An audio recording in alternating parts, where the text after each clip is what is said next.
वासुदेवाय। ओम नमो भगवते वासुदेवाय। ओम नमो भगवते वासुदेवाय। ओम नमो भगवते वासुदेवाय। ओम नमो भगवते वासुदेवाय। ओम नमो भगवते वासुदेवाय। हरे कृष्णा। ग्रंथ श्रीमद् भागवतम स्कंद 4 अध्याय 3 श्लोक संख्या 23।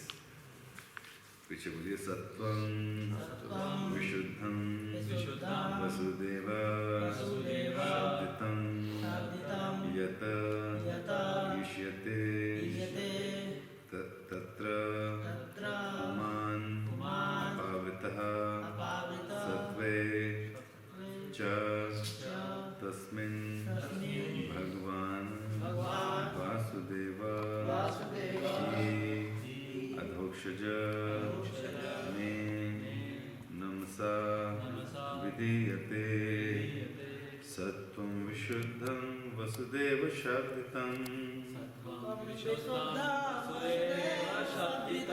यदीयते तत्र पुमान् पावृतः सत्त्वे च तस्मिन् भगवान् वासुदेवो अधोक्षजो मे नमसा विधीयते। सत्वं विशुद्धं वसुदेव शाब्दितं यदीयते तत्र पुमान् पावृतः सत्त्वे च तस्मिन् भगवान् वासुदेव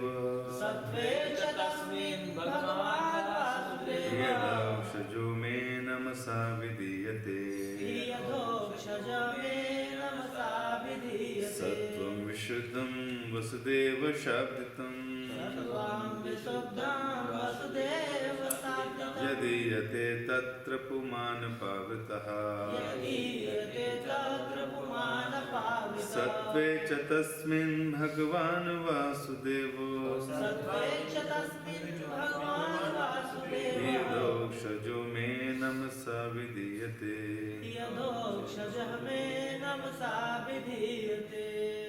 सत्वा विशुद्धं वसुदेव शब्दितं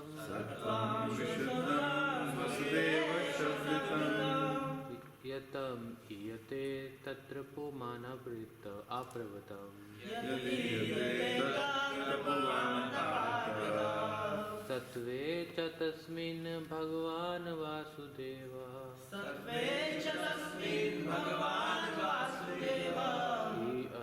अहो दक्ष मे नस्मा विद्यते।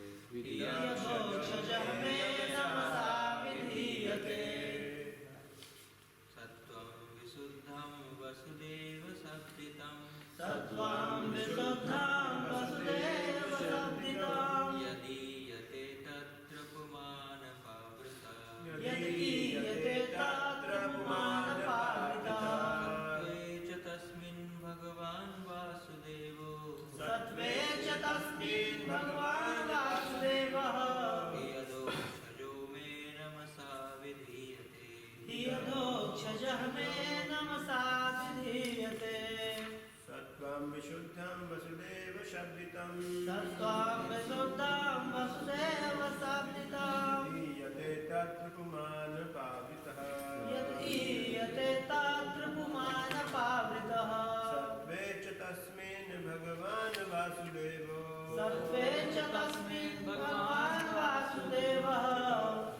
यदोक्षजो मे नमसा विधीयते।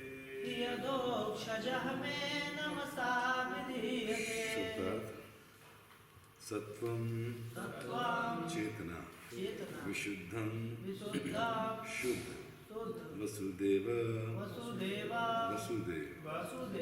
शब्दितं नाम से विख्यात यत क्योंकि ईयते प्रकट होता है तत्र वहाँ पुमान् परम पुरुष परम पुरुष अपावृतः अपावृतः किसी आवरण के बिना किसी आवरण के बिना सत्वे सत्वे चेतना में चेतना में च च तथा तस्मिन् तस्मिन् उनमें उनमें भगवान भगवान भगवान भगवान वासुदेवः वासुदेवः वासुदेव वासुदेव ही ही क्योंकि क्योंकि अधोक्षज अधोक्षजः दिव्य दिव्य में मेरे द्वारा नमसा नमस्कार से विधीयते पूजित पूजित।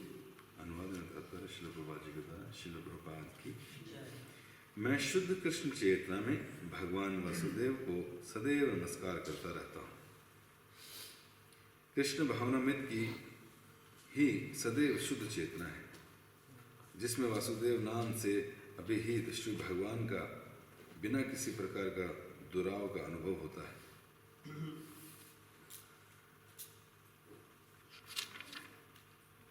तात्पर्य काफी लंबा है तो इसी में से मुझे लगता है कि 3 पेज का है, 3 से भी ज्यादा पेज का है।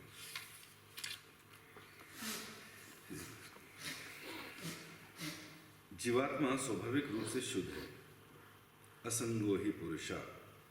वेदों में कहा गया है कि आत्मा सदैव शुद्ध और भौतिक आसक्ति के से अदूषित रहता है। आत्मा के साथ देह की पहचान करना अज्ञान के कारण है। जो ही कोई पूरी तरह से कृष्ण भावना भावित हो जाता है तो यह समझना चाहिए कि वह शुद्ध मूल स्वाभाविक स्थिति को प्राप्त हो गया है।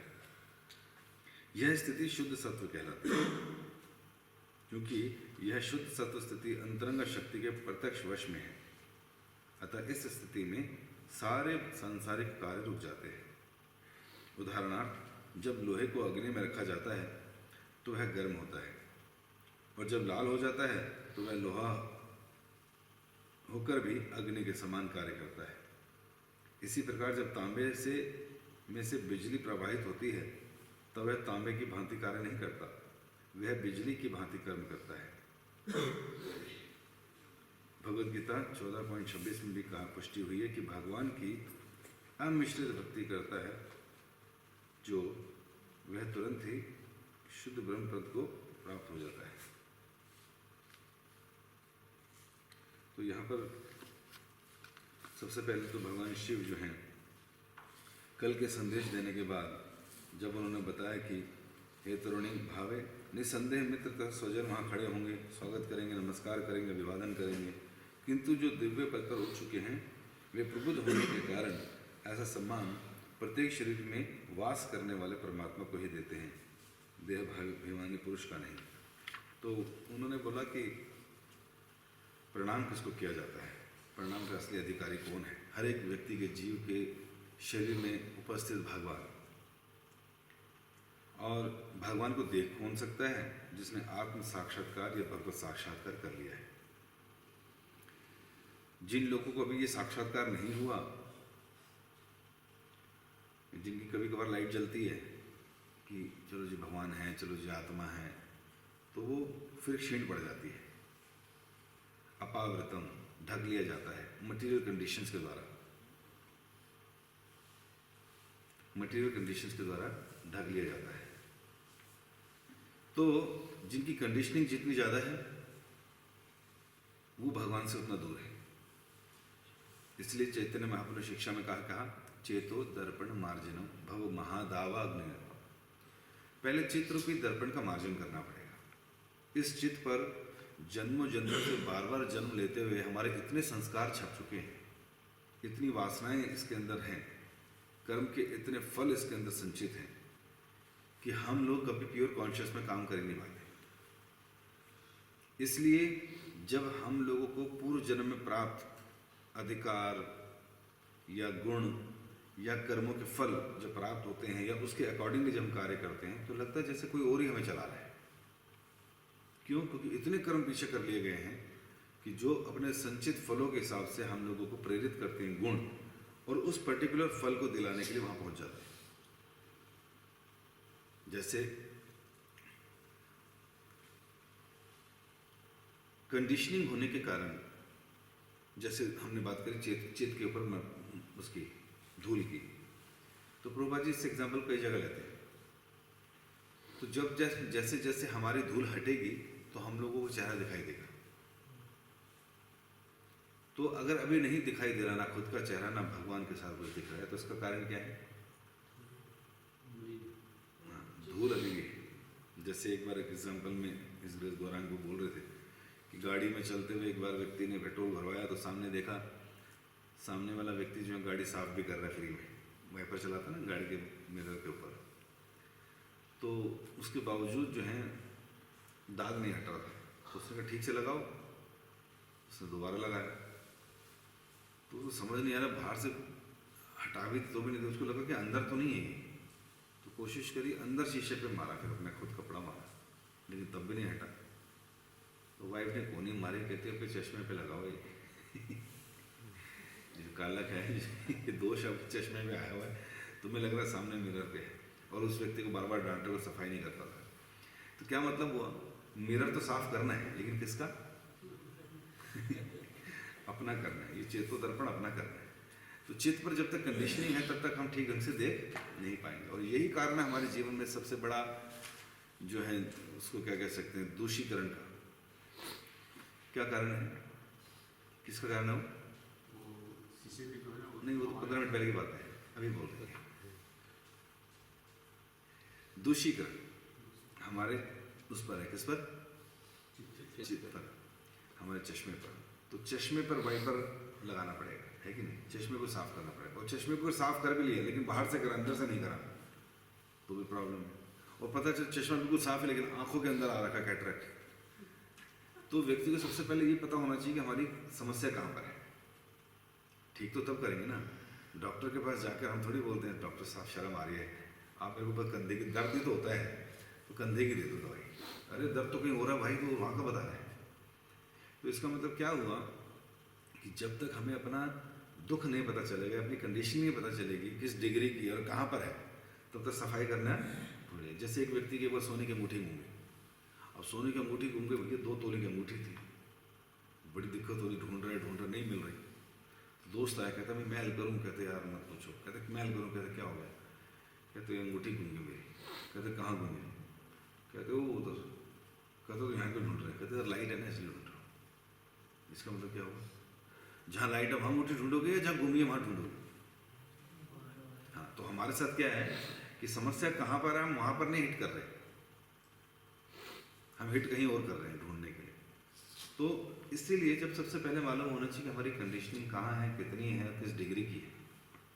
अभी हम लोगों को तुरंत पता चल जाए जब जप करते हैं, जब भक्तों के साथ व्यवहार करते हैं, या फिर भौतिक इंद्र तृप्ति के प्रति हमारी भावना क्या है, उसकी डिग्री उससे पता चल जाता है। हर एक व्यक्ति की डिग्री ऊपर नीचे है हर चीज़ को लेकर। किसी का आंखों का अनर्थ हाई है, मतलब देखता ज़्यादा है, इधर देखता है, उधर देखता है, इधर देखता है, लेकिन जीवा का ठीक है कि जीवा में उसको नहीं लगता ये खाऊं या वो खाऊं, मैं सरल ठीक हूँ। किसी का जीवा का ठीक है, जीवा से सतोगुण पर आया हुआ है, लेकिन कर्मों से तमोगुण पर आया, उठता ही नहीं, बिल्कुल नज़दीक है, सतोगुण का भोजन खाता है और 12 घंटे सोता है। तो उसका क्या मतलब है? तमोगुण की अधिकता है और भोजन वो वाला कर रहा है।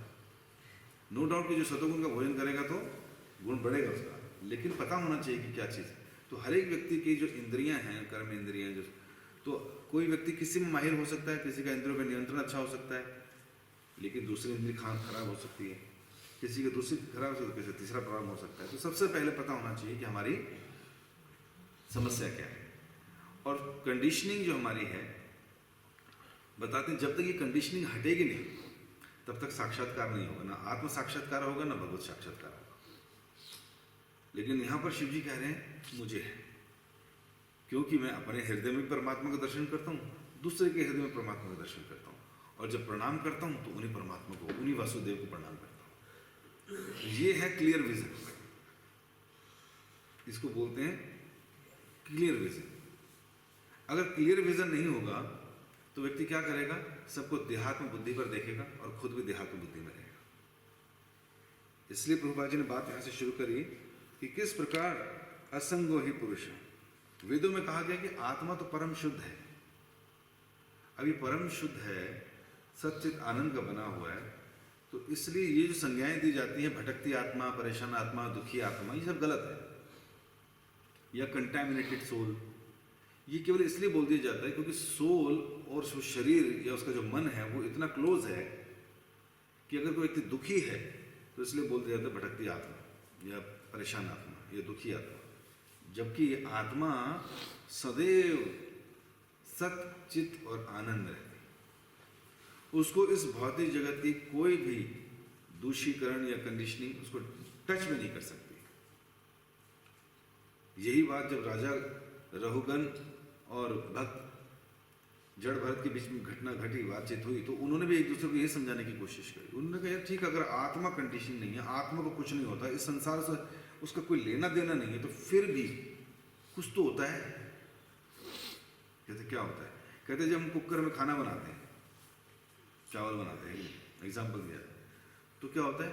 चावल बन जाते हैं। आग किसको लग रही थी? कुकर को लग रही थी। चावल अंदर कहाँ? चावल तो अंदर थे।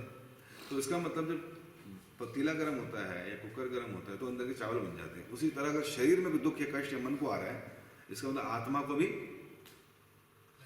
कष्ट पहुंच रहा है, इसका मतलब। इसलिए हम बोलते हैं कष्ट आत्मा, दुखी आत्मा, परेशान आत्मा।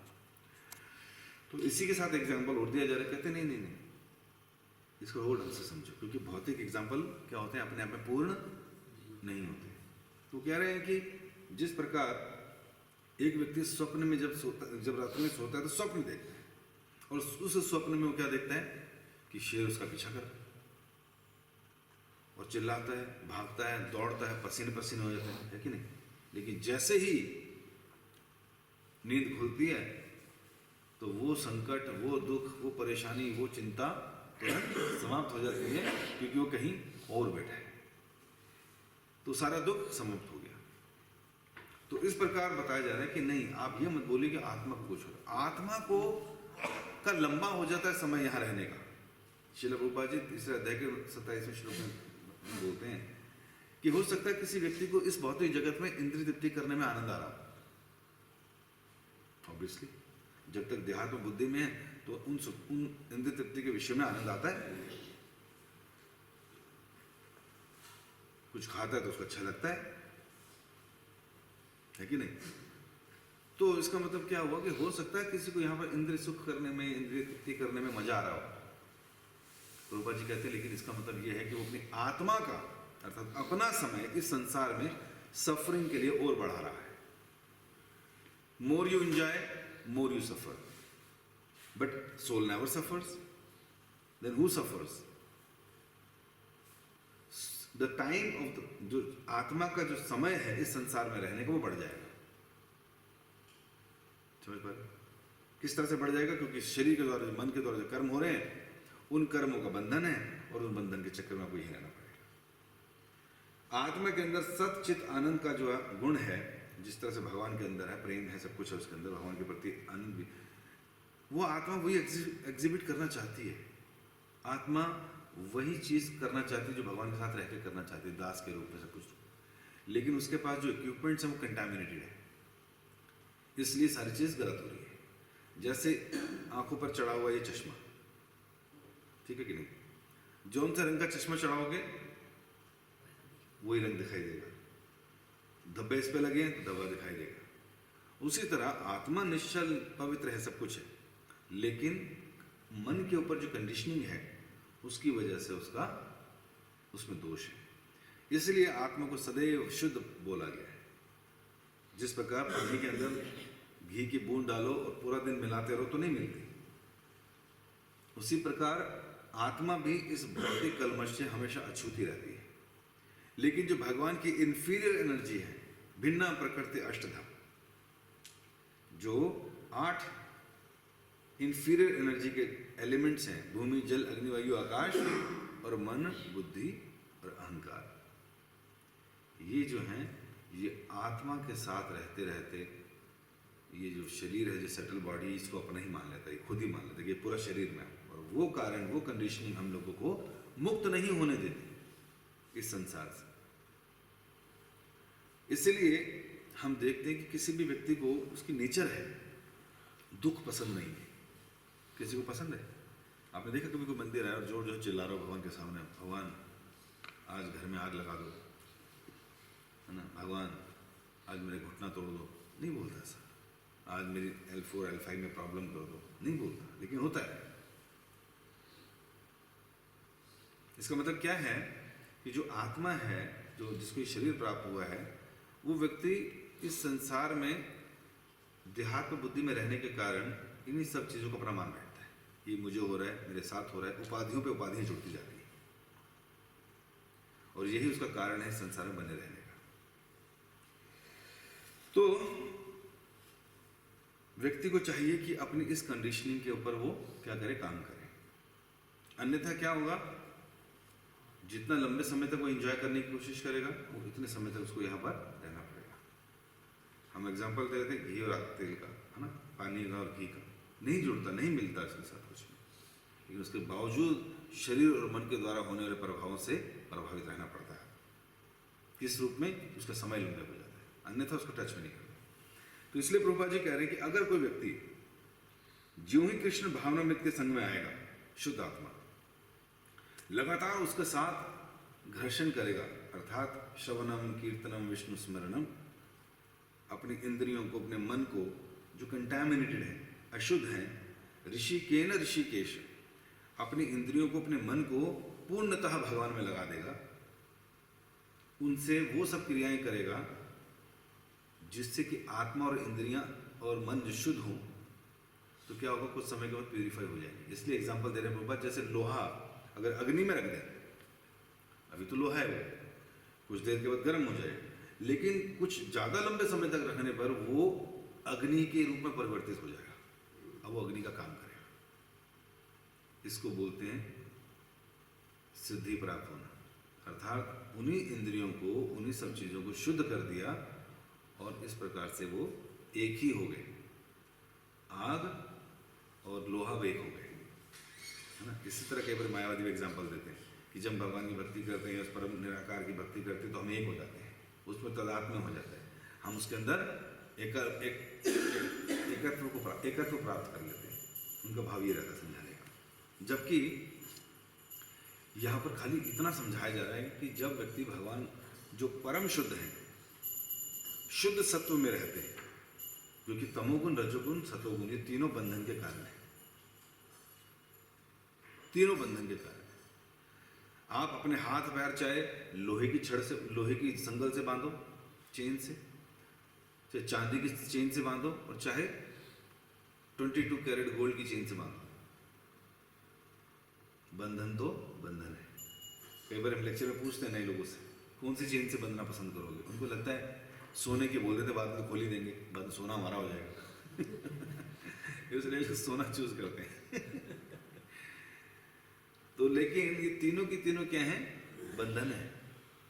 नारद मुनि जी जब पिछले जन्म में छोटे से बालक थे, दासी पुत्र थे, तो सतोगुण से बंधे, इसलिए उनका उस जीवन में भगवान का दर्शन होने के बावजूद भी वो नहीं हुआ। इसलिए जो लोग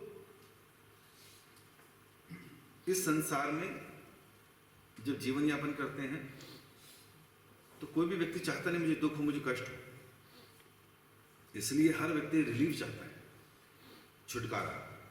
सर दर्द है तो तुरंत चाहोगे कि सर दर्द हट जाए, पैर में दर्द है तुरंत उसका इलाज कराओगे, भूख लग रही है तुरंत भोजन करोगे, पसीना आ रहा है तुरंत पंखे के नीचे या एसी चलाओगे, ठंड लग रही है तुरंत गर्म वस्त्र पहनोगे, प्यास लग रही है तुरंत पानी पियोगे। इसका मतलब क्या है कि व्यक्ति अपने शरीर को क्या रखना चाहता है? कंफर्ट रखना चाहता है, और उसमें आए दुख और कष्टों को दूर करना चाहता है, कंफर्टेबली रहना चाहता है। क्यों? क्योंकि ये आत्मा की कॉन्स्टिट्यूशनल पोजीशन है कि वो हमेशा आनंद रहे। इसलिए जब जब आत्मा को मन के द्वारा दिए गए या शरीर के द्वारा दुख कष्ट प्राप्त होते हैं मन को, तो क्या होता है? वो तुरंत छुटकारा चाहता है। तो जब लोग धन के द्वारा अपने शरीर को और अपने मन को ज़्यादा से ज़्यादा कंफर्ट देते हैं, दुखों से दूर हो जाते हैं, अपनी LIC कराते हैं, हेल्थ इंश्योरेंस कराते हैं, बड़े बड़े डॉक्टर से जान पहचान रखते हैं, सिक्योरिटी गार्ड रखते हैं। किस लिए सिक्योरिटी गार्ड? इसलिए रखा दूसरों से कष्ट ना हो, लोग छेड़े ना करें, परेशान ना करें। पैसा अधिक इसलिए रखा ताकि स्कार्सिटी में भूख के टाइम पर काम आए। बड़े बड़े हॉस्पिटल्स में इसलिए उसने इंश्योरेंस कराया ताकि जब कोई कष्ट आए तो उसको तुरंत निवारण कर सकूं, है कि नहीं? देश की सेना में क्यों पैसा दे रहा है? ताकि वो सेना जो वहाँ काम कर रही है कल को हमको बचा सके। तो चाहता नहीं किसी भी तरह का कष्ट, इसलिए अपने पैसे से वो मुक्त होना चाहता है। किस रूप में? कष्टों को दूर कर कर मुक्त होना चाहता है। जबकि ये ना कहीं हमारी कंडीशनिंग बढ़ा देते हैं। असली मुक्ति का मतलब है कि जब शरीर पर और मन पे आने वाले द्वंद्व या परेशानियां या दुख व्यक्ति को डिस्टर्ब ना करे, वो असली मुक्ति है। इसलिए कई बार लोग बोलते हैं हमको चाहिए आज़ादी। किससे चाहिए आज़ादी? शरीर से चाहिए आज़ादी? किससे चाहिए आज़ादी? जो लोग परेशान कर रहे, जो मेरे हिसाब से नहीं चल रहे, जो मेरी बात नहीं मान रहे, उनसे आज़ादी चाहिए, क्योंकि तू कंफर्टेबल रहना चाहता है। इसलिए कई लोग कहते हैं गवर्नमेंट से चाहिए, इस सरकार से चाहिए आज़ादी। क्यों? क्योंकि वो तुम्हारे हिसाब से काम नहीं कर रहे, तुम कंफर्टेबल फील नहीं कर रहे। अगर ये आज़ादी का गुण अगर सबको दे दिया गया कि जो व्यक्ति जो मांगे वो पूरा हो जाए, तो संसार खत्म हो जाएगा, खाली हो जाएगा। क्योंकि हर व्यक्ति चाहेगा तेरी शक्ल मैं नहीं देखना चाह रहा, मुझे छुटकारा चाहिए तुझसे, वो गायब, इससे चाहिए छुटकारा, वो गायब, सारा खत्म हो जाएगा। जैसे हम लोग घरों में पहले वो देते थे आशीर्वाद, आयुष्मान भव, लंबी आयु, या जैसा एक वरदान प्राप्त हुआ किसको? भीष्म पितामह को। तब से क्या प्रधान था? क्या था? भीष्म तप किया और इच्छा मृत्यु का वरदान मिल गया। अब कौन नहीं चाहता इच्छा मृत्यु का वरदान हमें मिल जाए? लेकिन प्रॉब्लम अपने साथ क्या है कि अगर ये इच्छा मृत्यु का वरदान मिल गया तो हम इसको झेल नहीं पाएंगे। पूछो क्यों?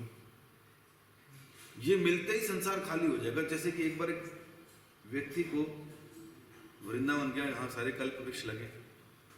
कल्प वृक्ष में होता क्या, जो नीचे सोचो वो हो जाता है। तो उसने सोचा वाह बड़ी सुंदर सुंदर हवा भरी, काश यहाँ सो जाता, पलंग लगा होता। पलंग लग गया वहाँ, अरे यार पलंग लग गया, लेट गया वो। कहते काश एक ठंडा ठंडा शरबत पीने को मिलता, शरबत आ गया। कहते कमाल हो गया। कहते काश चामर और मोर पंख करने के लिए दो सुंदर अप्सराएं पहुंच जाती, अप्सराएं पहुंच गई। कहते भैया जो मांग रहे हो मिल रहा है। अगले में सोचा काश कहीं मेरी बीवी ना आ जाए झाड़ू लेके हाथ में, और पहुंच गई और उसकी पिटाई शुरू हुई। इसका मतलब क्या है कि अगर इस प्रकार की स्थिति आ जाए व्यक्ति की, क्या कि मन की सारी इच्छाएं पूरी हो रही हैं, और हमारा मन की स्थिति क्या है वो हम सब जानते हैं। जिस दिन ये सबको वरदान मिल गया ना, ये इच्छा मृत्यु का वरदान आज से तुम्हारा शुरू, सबसे पहली इच्छा क्या करेगा वो? कि मैं मरना जाऊं। चेक करेगा, मर जाएगा। जैसे बोलते हरे आम के बारे में मत सोचना, मत सोचना। सबको पता चल जाता हरा आम ऐसा होता है, तो मन तुरंत चला जाएगा वहां। तो ये संसार ही खाली हो जाएगा, क्योंकि मन सबका क्या है? चंचल है। और एक वरदान और व्यक्ति चाहता है कि मेरी क्या हो? लंबी उम्र हो। एक बार अरब देश से एक व्यक्ति पहुंच गया इस देश में, खोजता खोजता कि यहाँ पर समुद्र मंथन की कथा सुनी थी, अमृत होता है कुछ यहाँ पे। सबसे पूछा भाई अमृत कहाँ मिलता, अमृत कहाँ मिलता, अमृत मान लो जाकर आशा वहां चला, पर्वतों पर चढ़ गया अकेला, जहां लोग नहीं जाते वहां पहुंच गया। अब पहुंच गया वहां कोई आदमी ना दिखे, पहुंच गया, किसी ने रास्ता बताया, चलता गया। अचानक गुफा निकली, गुफा के अंदर घुसा जहां से बताया था। अचानक देखा वहां पर एक पौंड है छोटा सा, और उसके अंदर अमृत है, सुनहरा अमृत चमक रहा है। वो नाचने लगा, उछलने लगा, कूदने लगा कि मेरे सालों की तपस्या पूरी हो गई। अरब से आया था, भारत देश की कहानियां सुनी थी उसने, आज वो चीज सफल हो रही है कि अमृत पीऊंगा मेरी लंबी उम्र हो जाएगी। राहु केतु आए दिन डसते रहते हैं, है कि नहीं? उन्होंने भी पिया था वो अमृत। तो जैसे पीने लगा, साथ में ना एक व्यक्ति बैठा था, भाई साहब ये मत पीना। कहता ये कौन? ओह इतना खतरनाक आदमी बैठा था, मतलब उसकी स्किन नहीं थी, ऐसा था अंदर, आंखें बाहर, बाल सर पर नहीं, 3-4 बाल लटक रहे थे, शरीर के अंदर सारा का सारा मांस हड्डियों से चिपका हुआ, अंदर का सारा अस्थि पंजर दिख रहा है उसका, सारी नस नाड़ियां दिख रही हैं अंदर, सारी बुरी हालत, एकदम कमजोर, श्रिंक्ड, स्किनी, और ना उठ पा रहा है ना हिल पा रहा है, ना बोल रहा है भाई साहब मत पीना। कहता क्यों भाई तू कौन है, क्यों बोल रहा है, क्यों रोक रहा है, इसके लिए तो आया उतनी दूर से। कहता भाई साहब 350 साल पहले मैंने भी पिया था। कहता मैंने पिया था, घर गया नाश्ता हुआ पीकर, 70-75 के बाद लोगों ने देखना बंद कर दिया मुझे। 80-90 के बाद लोगों ने मेरी हालत देखी, स्किन झुल रही है, कोई लड़की ना देखे, कोई वाइफ ना देखे, कुछ ना देखे, पोते देख लिए, पोतों की शादी देख ली, उनके लड़ाई देख ली, उनके डाइवोर्स देख लिए, मैं देख देख के परेशान हो गया। 100 साल के अंदर मैंने इतनी चीज़ें देख ली। घर में बैठा रहता था, खाना देते थे, बड़ी बुरी हालत हो गई। कहते हैं कुछ करता नहीं है, कमाता नहीं है, पैसे हमारे लुटाता रहता है, कमा के ला। और इतना डरावना हो गया, लोगों ने कमरे बंद कर दिया, लोग देखने नहीं आते थे, बच्चे कहते थे भूत भूत। कहता उन सब से बचने के लिए मैं निकल आया, वापस इधर ही आ गया कि मेरी तरह कोई और मूर्ख ना आ जाए, अगर पी लिया तो कहीं का नहीं रहेगा। कहता पी ले। अब कहता नहीं मैंने नहीं वो भाग गया उधर से, नहीं पीना। क्यों? उम्र लंबी है, मर नहीं रहा, तो लंबी उम्र का कोई फायदा नहीं। कारण किस लिए चाहिए लंबी उम्र? अगर तो भक्त हैं, भक्ति कर रहे हैं, प्रचार कर रहे हैं, तो लंबी उम्र ठीक है, नहीं तो कोई फायदा नहीं है। क्योंकि लंबी उम्र हमसे मन हमारा दूषित है, इंद्रियां हमारी दूषित है और पाप कर्म कराएगी। तो इसलिए क्या करो, मरो, जल्दी मर जाओ, है कि नहीं? तो इस प्रकार जिनका मन और जरूरत नहीं है, कंटामिनेटेड मन से जो मांगेंगे, जो इच्छा करेंगे, वो दुखी करेंगे। तो प्रभुपाद कह रहे शुद्ध होना है तो लोहा अगर अग्नि के उसमें आ जाएगा संपर्क में तो शुद्ध हो जाएगा। इसलिए हम देखते हैं जो लोग भगवान की भक्ति करते हैं धीरे धीरे भगवान समदृश्य हो जाते हैं। शुद्ध भक्तों को भी भगवान की संज्ञा दे दी जाती है। क्यों? क्योंकि वो लोग भी इतने ऑपुलेंसेस हो जाते हैं, उनके पास भी ऑपुलेंसेस होते हैं। कैसे? ऐश्वर्य समग्रस्य वीरश्च यशस्वी, वो लोग भी मान सम्मान हर चीज उनकी हो जाती है। जहां जाए लोग नतमस्तक हो रहे हैं, जहां जाए मान मिल रहा है, सम्मान मिल रहा है, डोनेशन मिल रही है उनको, उनका सत्कार हर जगह हो रहा है, तो इतना ऑपुलेंस हो जाता है। जैसे शीला प्रभुपाद, क्योंकि उनका अपने इंद्रियों पर और अपने मन पर कंट्रोल था, वो अपने मन और इंद्रियों के द्वारा चलायमान नहीं थे, वो भगवान और गुरु के निर्देशों के अनुसार चल रहे थे। इसलिए जहां भी गए पूरे विश्व भर में तो वही कार्य किया जो भगवान जिस तरह करते हैं। जहां भी जाते हैं सबको पवित्र करते हैं। और जो भगवान के भक्त हैं, जो सदैव भगवान को अपने हृदय में रख कर चलते हैं, जो साक्षात उनको दर्शन करते फिरते हैं, तो क्या हो जाते हैं? वो उसी तरह शुद्ध हो जाते हैं। और तीर्थम कुर्वन्ति तीर्थान, वो जिस जगह भी जाते हैं उन तीर्थों को भी पावन करते हैं, और जो तीर्थ जैसी जगह नहीं है उनको भी तीर्थ बना देते हैं। क्यों? क्योंकि एक शुद्ध भक्त वहां उपस्थित है। अरे एक से शुद्ध भक्तों का हो सकता है तुम्हें दर्शन ना हो सकता है उनको घर बुलाने का मौका ना मिले, हो सकता है उनको आसन ना दे पाओ और उनको जल ना दे पाओ, मीठे शब्द ना बोल पाओ। क्योंकि जिनको ऐसा मौका मिलता है, जिनके घर भक्त जाते हैं, उनका तो जीवन सफल हो गया समझ लीजिए। क्योंकि ऐसे शुद्ध भक्त जिसके घर में जाते हैं वो पवित्र हो जाते हैं, और जिनके घर में ऐसे भगवान के भक्त नहीं जाते तो उनका घर बताया गया इस प्रकार का है जैसे एक सूखा हुआ पेड़ जिसमें सांप और अजगर लिपटे पड़े। तो कहा ऐसे भक्त अगर किसी के घर आए तो उनको सम्मान करना चाहिए, लेकिन जिनके घर नहीं आते वहां पर हमेशा अमंगल होता है, हमेशा अमंगल। तो इसलिए बताया कि जो भगवान के शुद्ध भक्त हैं, अगर उनका घर में बैठ के स्मरण भी कर लें,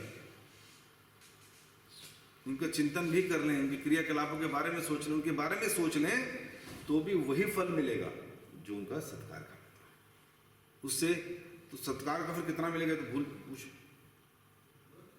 तो इसलिए शास्त्रों में भक्तों की इतनी महिमा है। लेकिन ये कौन से भक्त हैं? जो भक्त अब भगवान की भक्ति में इस प्रकार अग्रसर हो चुके हैं। अब लोहा भी अग्नि का काम करने लगा है। इस तरह के भक्त आगे, ये तो आत्म साक्षात्कार के बारे में बताया। फिर कहा कि इस श्लोक में कहा गया शुद्ध सत्व दिव्य पद है जो परिभाषित रूप से वासुदेव कहलाता है। वसुदेव एक पुरुष का भी नाम है जिससे कृष्ण प्रकट हुए। वसुदेव, यह श्लोक बताता है कि शुद्ध स्थिति वसुदेव कहलाती है क्योंकि उस स्थिति में भगवान वासुदेव बिना किसी दुराव के अनुभव किए जाते हैं। जैसे वसुदेव शुद्ध चेतना के थे तो उनके घर में भगवान स्वयं कृष्ण वसुदेव आए तो वो वासुदेव कहलाए। अतः अमिश्रित भक्ति जिसमें किसी प्रकार का ज्ञान का, कर्म का, योग का मिश्रण नहीं है, मानसिक कल्पना से दूर प्रकार भौतिक इच्छा के किए बिना भौतिक नियमों से पालन करना चाहिए। शुद्ध भक्ति में मनुष्य अकारण तथा बिना किसी रुकावट में अपना कर्तव्य मानकर भगवान की सेवा मात्र करता है। यही शुद्ध सत्व है, वासुदेव कहलाता है। और इसी प्रकार एक श्लोक वासुदेव, जैसे बोला वासुदेवम सर्वमिति स महात्मा सुदुर्लभ। तो यहाँ शिव जी भी वासुदेव की बात कर रहे हैं, 2 बार शब्दों का आना, जैसे ये बताता है कि वो भगवान वासुदेव के कितने बड़े भक्त हैं। शिव हृदय में हमेशा उनको प्रणाम करते हैं, दूसरों के हृदय में उनका दर्शन करते हैं। इसलिए श्रीमद् भागवतम के 1st कैंटो में भी आता है और 2nd कैंटो में भी ऐसा वर्ष आता है जिसमें बोला वासुदेवम परा वेदा वासुदेवम परा मखा वासुदेवम परा क्रिया योगा वासुदेवम परा क्रिया वासुदेवम परम ज्ञानम वासुदेवम परम तपा वासुदेवम परो धर्मा वासुदेवम परम गति। चाहे हम गति की बात करें वो भी वासुदेव है, सर्वोच्च गति वासुदेव। चाहे हम बात करें ऊपर से अगर बात करें वासुदेवम परा वेद, वेद अर्थात भगवान कृष्ण स्वयं कह रहे हैं वेदेश्च सर्वम अहमेव वेद। इन वेदों को पढ़ने का मतलब क्या है, अंत में जो उपासना कांड दिया उसके बाद मुझे समझना ही वेदों का सार है। इसलिए भगवान ने ही वेद रचे हैं और वेदों से ही भगवान को जाना जाता है। वासुदेवम परा वेदा के बाद वासुदेवम परा मखा, मखा मतलब यज्ञ। यज्ञ भगवान का नाम है और यज्ञ भगवान की प्रसन्नता के लिए किए जाते हैं। इसलिए संसार में जितने भी यज्ञ होते हैं उसमें भगवान विष्णु का ही मेन, उनको ही प्रसन्न करने के लिए किया जाता है। तो भगवान की प्रसन्नता के लिए यज्ञ होते हैं। यज्ञ का मतलब कीर्तन भक्ति सब कुछ, तो भगवान की प्रसन्नता की होता है। वासुदेवम परा योग, योग से भी हम भगवान को प्राप्त करते हैं। भगवान कहते हैं योगी नाम अपनी सर्वेशाम मत गति अंतरात्मना। जो लोग ध्यान लगाने का प्रयास करते हैं, ध्यान विधि से मुझे प्राप्त करना चाह रहे हैं, वो भी मुझे अपने हृदय में देखते हैं। तो वो भी योग का भी अल्टीमेट गोल वासुदेव भगवान है। वासुदेवम परा क्रिया, क्रियाओं का भी वो योगा लेटर बना है ना, तो योगा लेटर में भी क्या है, कर्म योग जब बात करते हैं तो अपनी सारी क्रियाओं को भगवान के ऊपर क्या करना, त्याग अर्पित करना। इसलिए भगवान ने कहा यद करोषि यद अदनाशी यद जुहोषि ददासी यद तपस्यासी कौन्तेया तद कुरुषव मदर्पण, मेरे को अर्पित करो, जो खाते जो पीते करो। तो क्रियाओं को भी भक्ति बना दो, तो कर्म योग हो गया। फिर उनका वासुदेवम परम ज्ञानम, ज्ञान। फिर यहाँ बोलो ना वासुदेवम सर्वमिति स महात्मा सु, ऐसा दुर्लभ है बड़ा व्यक्ति जो ये जाने कि सब कुछ भगवान वासुदेव ही है। अहम एवा सम एवाग्रे, जो कुछ नहीं था तो मैं था। नान्य सत असत परम, चाहे वो एग्जिस्ट करता हो ये मटेरियल वर्ल्ड, चाहे भगवान की पराशक्ति हो चाहे अपराशक्ति हो, भौतिक संसार हो चाहे आध्यात्मिक संसार हो, कह रहे हैं कि मैं मेरे ही द्वारा है वो सब कुछ। पश्चात अहम एताश्च, जब ये सब खत्म हो जाएगा तो भी मैं हूँ। यो विशिष्येत अहम अस्मि अहम, और जो बचेगा वो भी मैं हूं। कितना अजीब लगता है सुनकर, जब कुछ नहीं था, क्योंकि हम लोगों को कुछ नहीं की परिभाषा तो पता ही नहीं कि कुछ नहीं कैसा होता है, क्योंकि हम कुछ ना कुछ हमेशा देखते हैं। तो भगवान की ये भौतिक प्रकृति तो हमेशा हम देख रहे हैं, हम कभी सोच ही नहीं सकते कि कुछ नहीं था। जब कुछ नहीं था तो भी कुछ था, हम ऐसी कल्पना ही नहीं कर सकते। लेकिन ये वो बोल सकता है जो करता है। अहम एवा सम एवाग्रे, भाई जब कुछ नहीं था तो मैं था। अब हम लोग इस बात की परिकल्पना कर ही नहीं सकते, क्योंकि हमारी चेतना में ये सेंटेंस घुस ही नहीं सकता, क्योंकि हमने हमारे सामने हमेशा कुछ ना कुछ रहता है। समझ पा रहे बात? तो ये हमारे को परिभाषा जचेगी नहीं, समझ ही नहीं आएगी। और सत असत, अब जो दिख रहा है और जो नहीं दिख रहा वो सब भगवान है। और पश्चात हम, अब जब ये सृष्टि खत्म हो जाएगी, वो भी हमने नहीं देखी, कयामत तो हमको दिखती नहीं, कब आएगी, कैसे आएगी। एक बार मार्कंडेय मुनि को लगा कि मैं देखूंगा, भगवान को प्रसन्न किया। भगवान कहते मांगो क्या चाहिए, कहते देखना है। कहते क्या देखना है, कहते ये आपकी माया देखनी है आपने। कहते हैं यार इसमें कहाँ पड़ गए चक्कर में, कुछ और मांगोगे। कहते नहीं भगवान आपकी माया देखनी है, सुना है पढ़ा है आपके बारे में कि पहले इतनी वर्षा होती है, फिर ये होता है, सब देखना चाहता हूँ, लाइव टेलीकास्ट एक बार। तो भगवान का तथास्तु, अब बोल दिया, प्रलय शुरू हो गई। एक तो निरंतर प्रलय तो सबके साथ होती है, नैमित्तिक प्रलय हो गई जिसमें ब्रह्मा जी का एक दिन बीत गया। उससे ऊपर वाली प्रलय भी होगी, कौन सी? नैमित्तिक प्रलय के बाद, हाँ वो प्राकृतिक प्रलय। सारे के सारे 100 वर्षों तक वर्षा हो रही है। पहले तूफान चल रहे हैं, वायु से काम लेते हैं पहले वाला। यहाँ थोड़ी सी हवा चलती है, टीन टप्पर सा उखड़ जाते हैं लोगों के। अब 100 वर्षों तक अगर तूफान चल रहा है और उसकी स्पीड भी ऐसी नहीं होती जैसे यहाँ हवाएं चलती हैं, जो उसमें लोग उड़ जाते हैं, वो उसका 100वां अंश समझ लीजिए जब हवाएं तूफान चलती, साइक्लोन्स।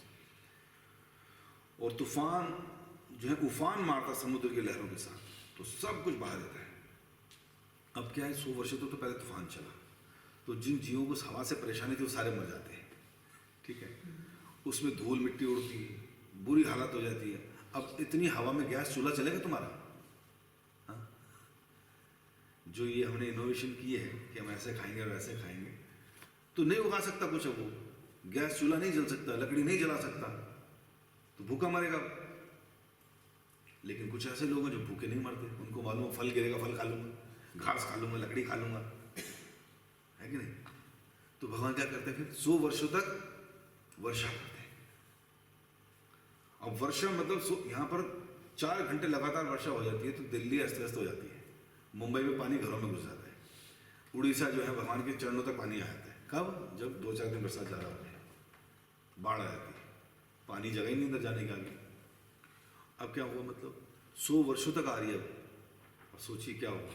अभी तो थोड़ी सी ज़्यादा आती है, छतों पे चले आते हैं, और ज़्यादा आती है दूसरे फ्लोर पे चले गए। अरे 100 वर्षों तक आएगी तो 125 माले की भी बिल्डिंग हो तो वो भी डूब जाएगी। तो जो लोग फल फूल पे भी आगे बचे हुए थे वो भी खत्म। अब कौन बचा? हाँ, पानी वाले जीव बच गए। वो स्विमिंग कर करके ऊपर नीचे कर रहे हैं, जो लोग डूब डाब के आ रहे वो खा रहे। अब होता 100 सालों तक क्या? स्कॉर्चिंग सन, धधकती हुई अग्नि पैदा करते हैं सूर्य, और उसमें सब कुछ सुखा डालते हैं, सब कुछ। तो इस प्रकार 100 वर्षों तक तपती हुई धूप से सब सड़ मर जाते हैं, गल जाते हैं। और इस प्रकार हमारे जो मार्कंडेय मुनि जी थे, ये तैरते रहे, तूफान में बच गए, सब देखा अपने सामने उन्हें बर्बादी होते हुए। फिर जब पानी गिरा तो पानी देखा इतना सारा, उसमें स्विमिंग करते रहे। मरना तो है नहीं, तो स्विमिंग कर रहे हैं, नहीं भी आती लेट रहे, बैठे, जो भी करें, सब कुछ कर लिया। और फाइनली 100 वर्षों तक सूर्य की भी तप सह लिया उन्होंने, क्योंकि उनको तो वरदान मिल गया था। वो नहीं मर रहे थे, बाकी सब मर रहे थे। पानी ऊपर तक गया, ब्रह्मा जी भी निकल गए, सब खत्म। तैरते तैरते कारण समुद्र तक पहुंच गए। वहां क्या देखते हैं? सब कुछ भगवान की नाभि में चला गया। जो प्रकृति थी सब भगवान के अंदर, ब्रह्मा जी, ये वो शिव सब अंदर। और भगवान ने छोटा सा कृष्ण का रूप लिया, वट वृक्ष बोलो ना, और अंगिरा, अपने चरणों को, अपने पैर के अंगूठे को छोटा सा कृष्ण का रूप बनाया, पाँव को मोड़ा और अंगूठा चूसने लगे कि वट वृक्ष पर, वट वृक्ष के पत्ते पर तैरने लगे। उसका आंसर मार्कंडेय मुनि ने ये दृश्य देखा, कहते अरे भैया क्या माया भगवान की, भाई साहब भगवान बहुत हो गया, निकाल दो यहाँ से। तो ये मार्कंडेय मुनि जी से जब 13 वर्षों के वनवास में थे, कौन?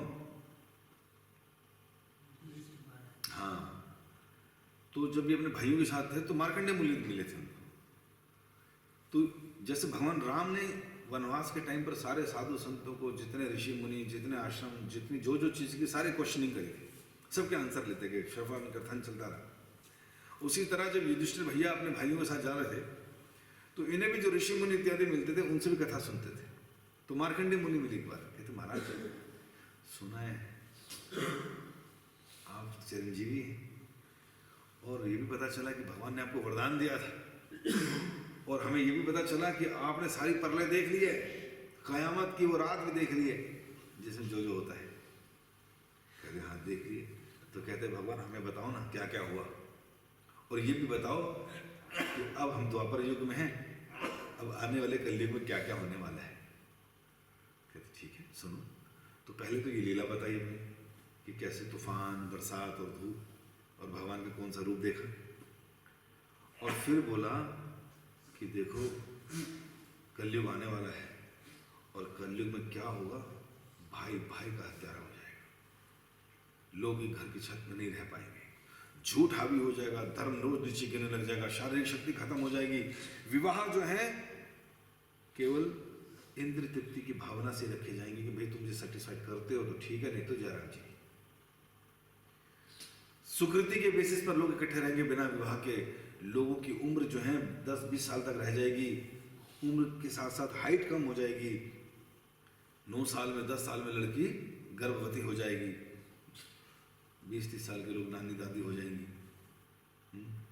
ऐसी ऐसी चीजें बतानी शुरू करी। युधिष्ठिर मारने का मारा, बहुत हो गया, इससे पहले हमें निकाल दो ज़्यादा अच्छा है। तो जैसे ही युद्ध खत्म हुआ और पता चला भगवान कृष्ण स्वधाम उपगते धर्म ज्ञान आदि भी सह, सब कुछ ले गए भगवान, धर्म भी ले गए, ज्ञान भी ले गए, और भगवान अपने धाम वापिस चले गए। तो युधिष्ठिर महाराज का भैया अपने बस की नहीं आप। उन्होंने कहा भीम तुम रुको, ये राज्य चलाना, मैं निकला। भीम ने कहा अर्जुन तुम संभालना, मैं निकला।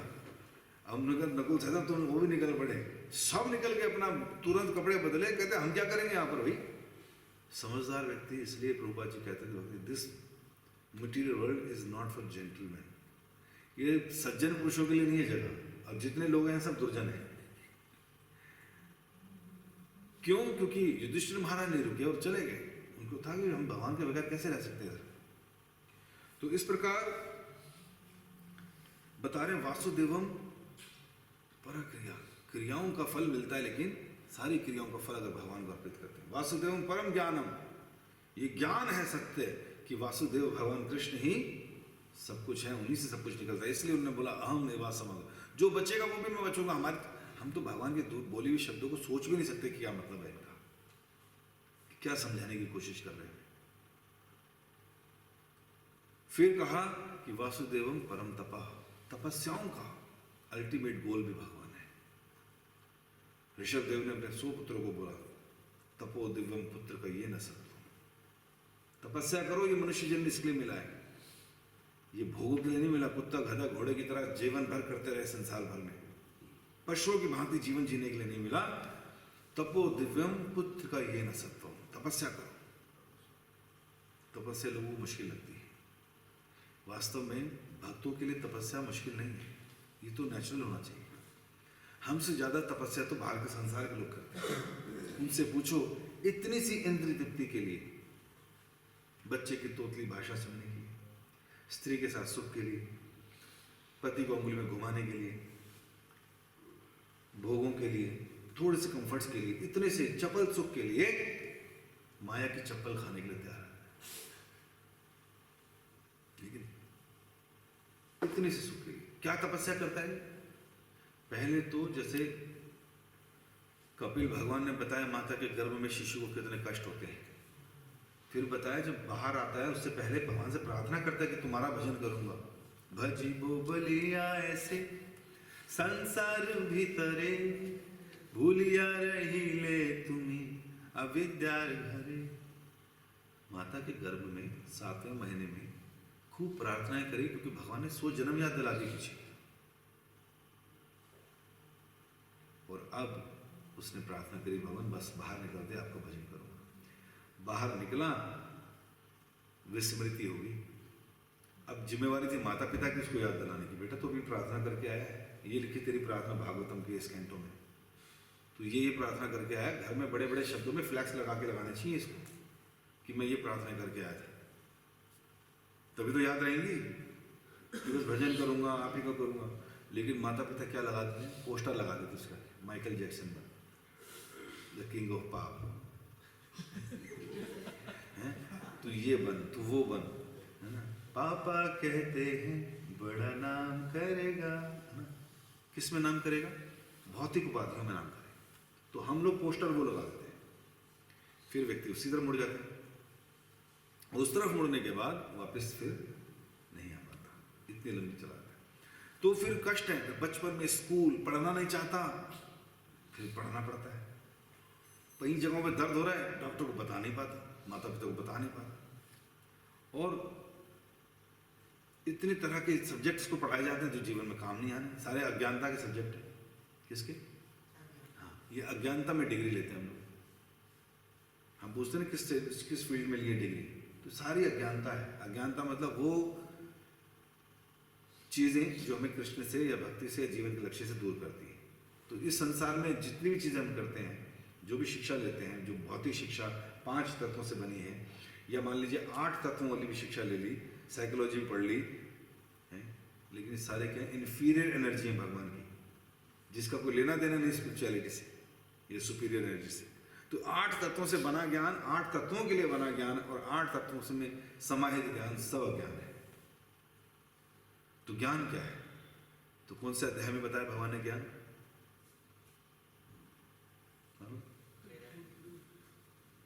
13वें चैप्टर में लगातार 4 से 5 श्लोकों में भगवान ने ज्ञान बताया कि ज्ञान किसको कहते हैं। हाँ जी, तो वो ज्ञान है भगवद गीता में 13वें अध्याय में बताया। बाकी इसके अलावा भगवान कहते हैं सब अज्ञान है।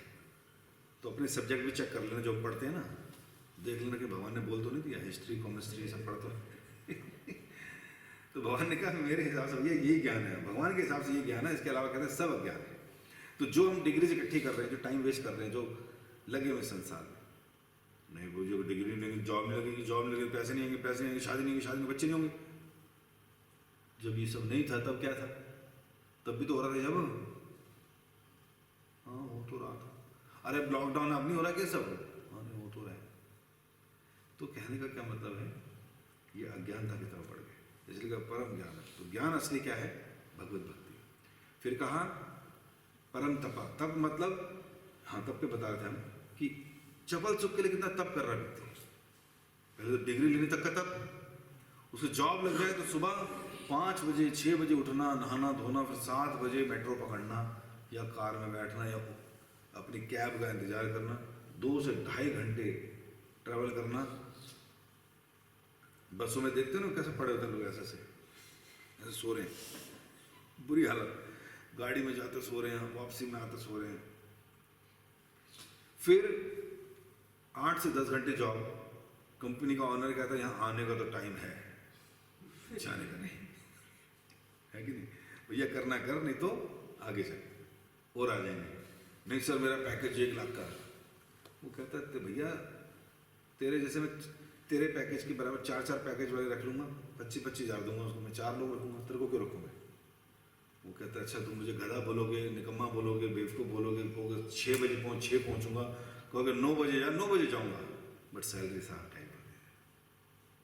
तो एक आदमी 2 का काम करता है, 3 का काम करता है। तपस्या है कि नहीं? फिर शाम को फिर 2.5 घंटे 2 घंटे लटक कर आना वापस, फिर घर आना, फिर जो खाना उसको पचाने के लिए भागना, रात में 11 बजे 12 बजे सोना, उसके फिर 6 बजे उठना, उसके फिर सारा संघर्ष करना, फिर हर जगह की इंस्टॉलमेंट भरना।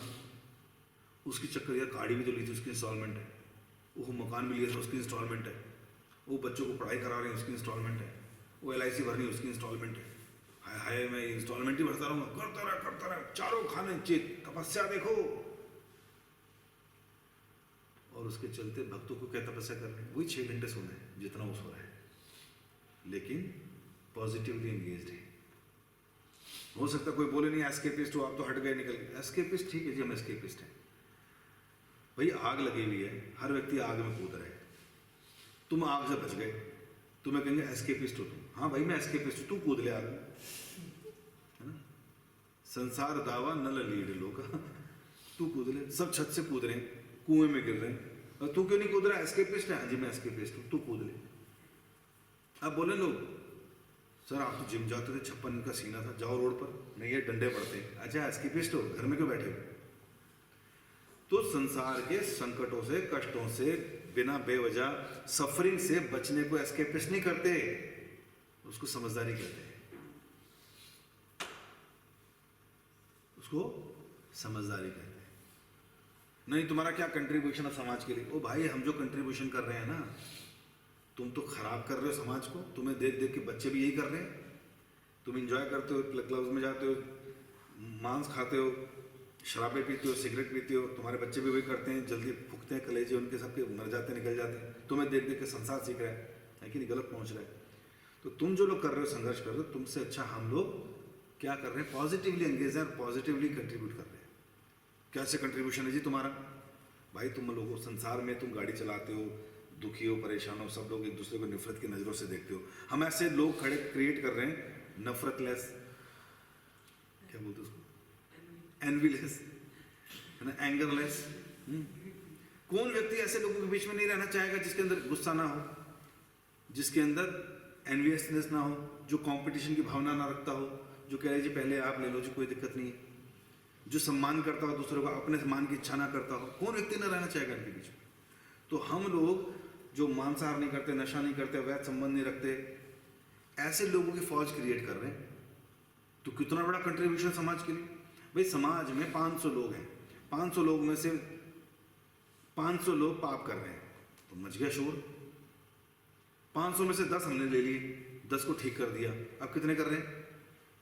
490 कर रहे हैं। 90 और रख लिए हमने, कितने हो गए? अब 400 कर रहे हैं। तो हम तो संख्या बढ़ा रहे हैं सज्जन पुरुषों की। तो इसलिए कृष्ण भावना में आना, एंगेज होना बहुत जरूरी है। इसके लिए थोड़ी सी सुबह उठ के जल्दी मंगला आरती, नहीं एस्केपिस्ट नहीं है हम लोग, सुबह जल्दी उठते हैं। हम लोग 3:30 बजे उठते हैं, 4:30 से हमारा जीवन शुरू हो जाता है भक्ति का, रात के 10 बजे तक चलता है। पूरा दिन सुबह से लेकर शाम तक एंगेज रहते हैं सामाजिक वेलफेयर में, सच्चे वेलफेयर में। खुद भी स्वस्थ रहते हैं, खुद भी एनलाइटन रहते हैं, और दूसरों को भी करते हैं ताकि वो बढ़े। इसीलिए तो समाज में सरकार क्या चाहती है कि अच्छे पुरुषों की संख्या बढ़े, इनाम देती है, रिवॉर्ड देती है उनको, जो सरकार के नियमों का पालन करती है। उसी तरह जब हम लोग ग्रंथों के हिसाब से जीवन जीते हैं, उसमें सरकार के नियम आ जाते हैं। जिस प्रकार एक व्यक्ति भारत में अगर एक लाइसेंस बनवाता है, और लाइसेंस बनवाने के बाद उसका है दिल्ली का लाइसेंस, तो क्या वो हरियाणा में चला सकता गाड़ी? नहीं चला सकता। तो जहाँ का उसका परमिट लिखता है दिल्ली हरियाणा परमिट, और कईयों के ऊपर लिखा होता है नेशनल परमिट, उसका मतलब क्या होता है? पूरे देश में चला सकता है। तो इसी स्टेट, कोई स्टेट उसको नहीं रोकेगी। ऐसे होता है कि इंटरनेशनल परमिट, वो क्या होता है? आप पूरे विश्व में कहीं भी, सबके नियम मालूम है आपको, लाइसेंस सबका है, कहीं भी चला सकते हो गाड़ी। उसी तरह जो भगवान के भक्त हैं, जो भगवत गीता के और भागवतम के अनुसार से जी रहे हैं, उनके पास इंटरनेशनल परमिट है। उसको अमेरिका में बिठा दो, उसको अरब कंट्री में बिठा दो, पाकिस्तान जैसे देश में बिठा दो, उसको चाइना में बिठा दो, जहां भी बिठाओगे वो काम कर जाएगा। क्योंकि उसके पास जो इंटरनेशनल लाइसेंस है भक्ति का, उसको मालूम है कैसे करनी है। वो चाइना में बैठ के भी घर में बैठ के कर लेगा, अमेरिका के नियमों का पालन कर लेगा। तो हर जगह का वो एक अनुशासन पालन करने वाला सिटीजन बन जाएगा। लेकिन हो सकता तुम इंडिया के अच्छे नागरिक हो सकता तुम अरब के ना हो, अरब के हो तो हो सकता दूसरे देश के ना हो। उसी तरह 2000 के नोट में जैसे 1000, 500, 200, 150, 100, 50, 25 सारे नोट आते हैं, उसी प्रकार भगवान के जो भक्त हैं, जो आत्म साक्षात्कार करके वासुदेवम सर्वमिति सब कुछ उनको मानते हैं, उनकी भक्ति करते हैं, तो उसी तरह वो हर जगह पूजनीय है, हर जगह रिस्पेक्टेबल है। और उस श्लोक में फिर आगे बताया परम तपा के बाद वासुदेवम परो धर्म, इससे ऊंचा धर्म नहीं है वासुदेव की भक्ति करने से। वासुदेवम भगवती भक्ति योग प्रयोजिता जन्यति आशु वैराग्य, भक्ति शुरू करो ज्ञान और वैराग्य तुरंत उत्पन्न हो जाता है वासुदेव की भक्ति से। तो क्या कहा, परो धर्म, तो सबसे ऊंचा धर्म है भगवान की भक्ति करना। ना वैराग आया थे कल्पति, है ना, धर्म कर रहे हो लेकिन वैराग्य उत्पन्न नहीं हो रहा, वैराग्य कर रहे हो लेकिन भगवान के प्रति समर्पण नहीं हो रहा, तो कोई फायदा नहीं है। तो परो धर्म क्या है, भगवत भक्ति, वासुदेव की भक्ति। और अंत में कहा वासुदेवम पराम गति, इससे ऊंची गति नहीं है कि भगवान के चरण कमलों में शरण लेना, उनके चरण कमलों में धाम में व्यवस्थित करना, इससे ऊंची गति नहीं है जहाँ पर आनंद ही आनंद है। तो इस प्रकार भगवान शिव यहाँ पर अपनी चेतना के बारे में बता रहे कि मैं भैया वासुदेव कॉन्शियस हूँ। और वासुदेव कॉन्शियस वही हो सकता है जिसके पास मटेरियल कॉन्शियस कंटामिनेशन नहीं है। और मटेरियल कंटामिनेशन जो हमारे चित्त पर लगा हुआ दूषीकरण है, जिसको धोना है। हरे कृष्ण कृष्ण कृष्ण कृष्ण हरे और साक्षात्कार करना है। तो इससे हम लोग आसानी से कृष्ण चेतना को समझ सकेंगे, भगवान शिव को समझ सकेंगे और एक भक्त को समझ पाएंगे। हरे कृष्ण।